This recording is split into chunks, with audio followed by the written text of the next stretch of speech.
震災があった今年、特別な思いでシーズンに臨んでいる選手もいます。仙台市出身の羽生結弦選手。練習中に地震に遭い、一時は競技ができなくなりました。やっぱりスケートをやりたいなって。精一杯の演技で被災者を勇気づけたいと動き始めています。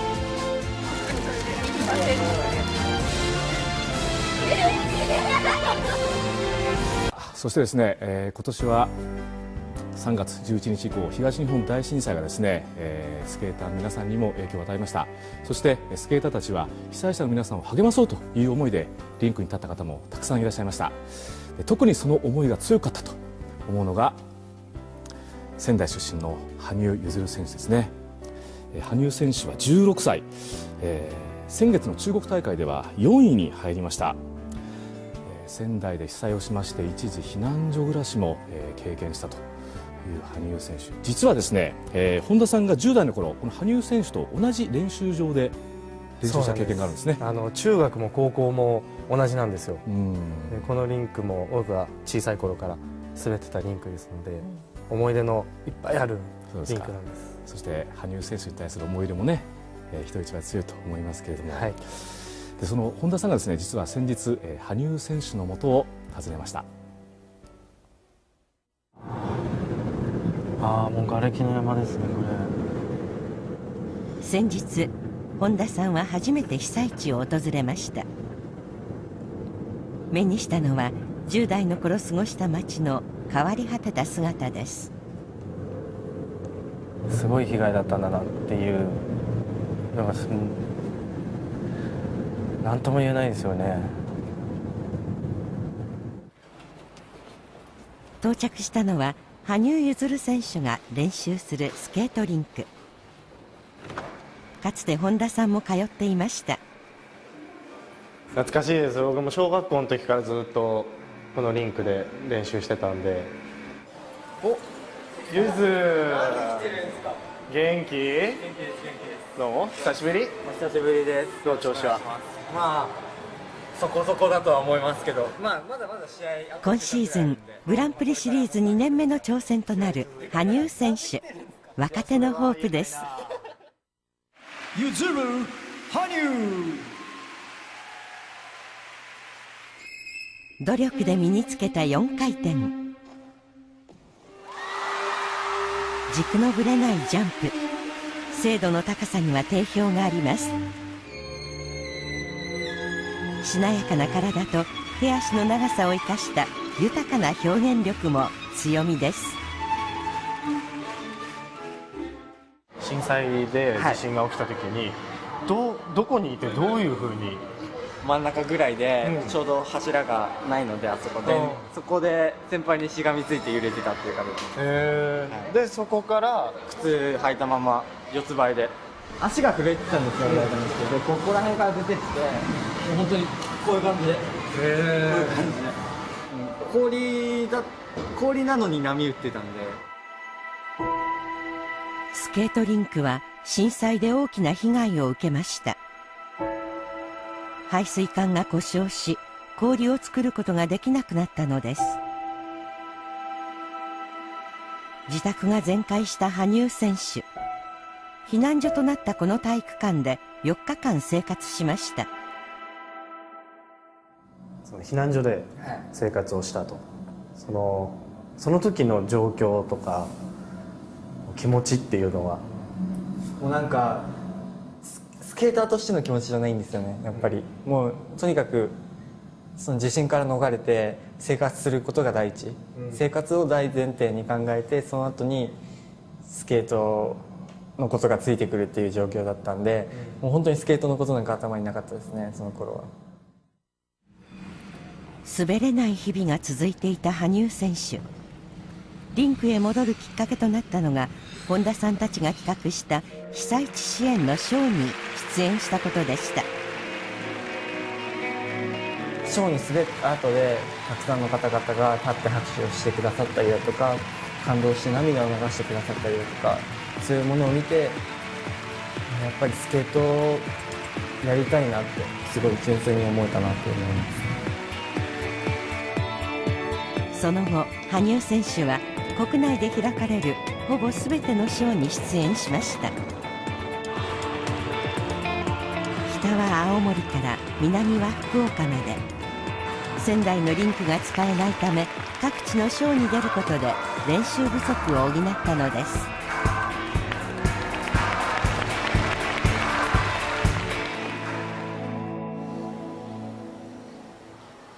そんな羽生選手の演技を支えにしてきた被災者がいます。乗っちゃって家が基礎の上から。宮城県石巻市に住む大谷静江さんです。自宅は地震で半壊しました。30年以上フィギュアスケートの観戦を生きがいとしてきた大谷さん。選手が氷の上で見せる華やかな演技や表情が好きで、試合にもたびたび出かけました。特に応援していたのが同じ宮城県で暮らす羽生選手でした。しかし震災後、大谷さんはフィギュアスケートを楽しむことができなくなりました。多くの友人を震災で失い、生活の再建に追われる中で心の余裕がなくなったのです。自分の趣味とか自分のやりたいこととか、そういうことをしようっていう気持ちにならないんですよね。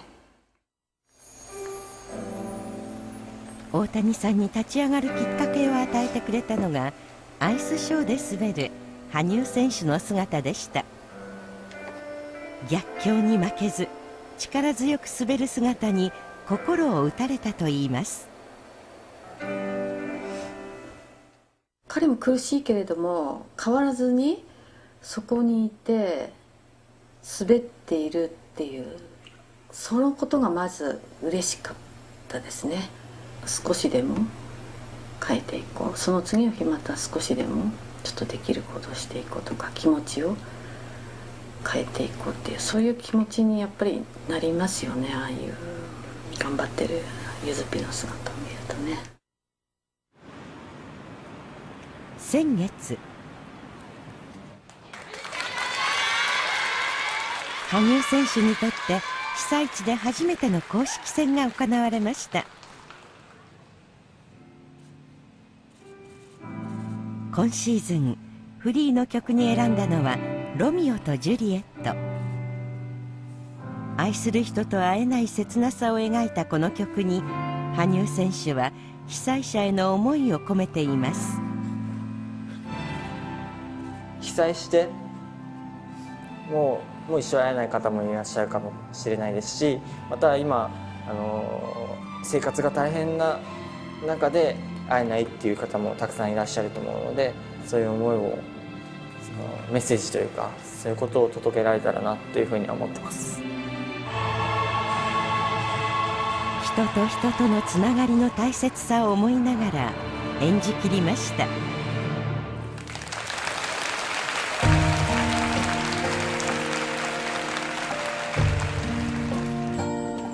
試合後、羽生選手は会場に駆けつけた東北の人たちと直接触れ合い励ましました。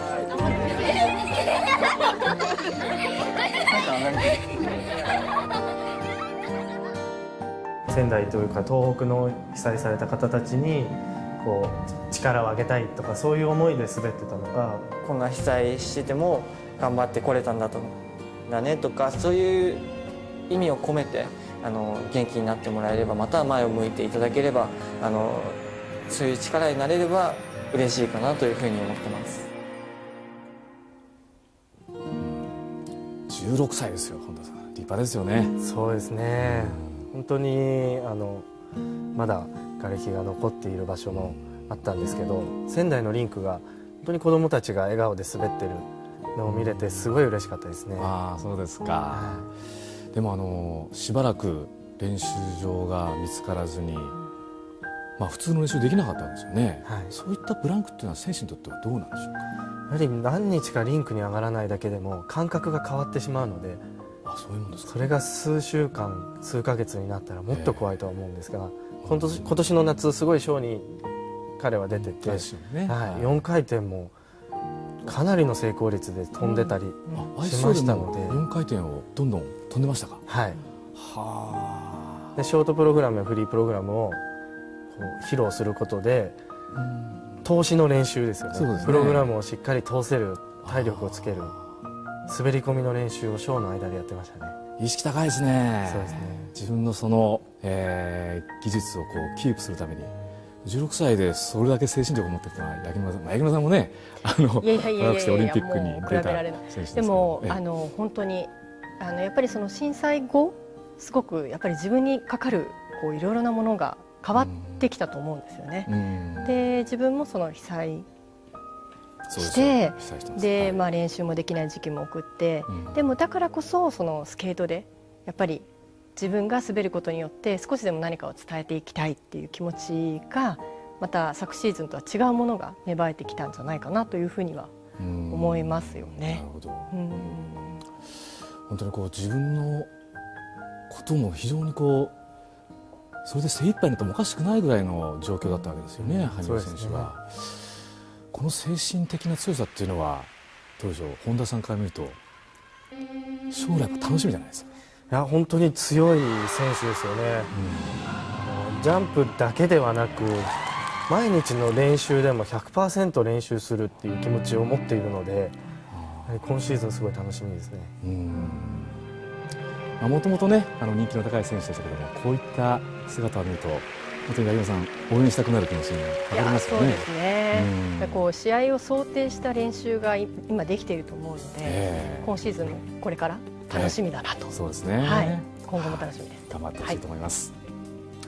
さあそれでは、今行われていますグランプリシリーズまだまだ続くんですけども、その日程をですね簡単にご紹介しておきましょうか。今日からなんですね。フランス大会が行われます。日本からは織田信成選手、村上佳菜子選手が出場します。そして、11月25日からはロシア大会、今ご紹介しました羽生結弦選手、そして浅田真央選手、出場します。楽しみですね。そして、グランプリファイナル12月8日から行われるんですが、すでに、日本からは高橋大輔選手、そして鈴木明子選手の進出が決まっております。さらに、年末には全日本選手権、その結果を踏まえて、世界選手権の出場者も決まるということになっております。さあ間もなく、お別れの時間なんですが、最後にですね今後の選手たちに期待すること、八木沼さんお願いできますか。このグランプリシリーズは2ヶ月間という短い期間の中でもう連戦に次ぐ連戦でみんな本当にタフな戦いを強いられるわけですけれども、でもだからこそそこでまた培うものも大きいと思うんですよね。で今シーズン日本の選手たち皆さん調子がいいので、そうですね、さらにこう進化した姿を見られるんじゃないかなと期待しています。近藤さんはファンの方にどういうところを見てほしいですか。そうですね、一戦一戦選手たちのプログラムの内容が変わってきたりするので、そういった細かい変化を見ていくと楽しいんじゃないかなと。今シーズン進化中ということで、どの辺が進化しているのかね、そのあたりも注目ですよね。今日の金とはですねフィギュアスケートの特集をお送りいたしました。選手たちの熱闘はまだまだ続きます。お二人今日はどうもありがとうございました。ありがとうございました。では今日の金とはこの辺で失礼いたします。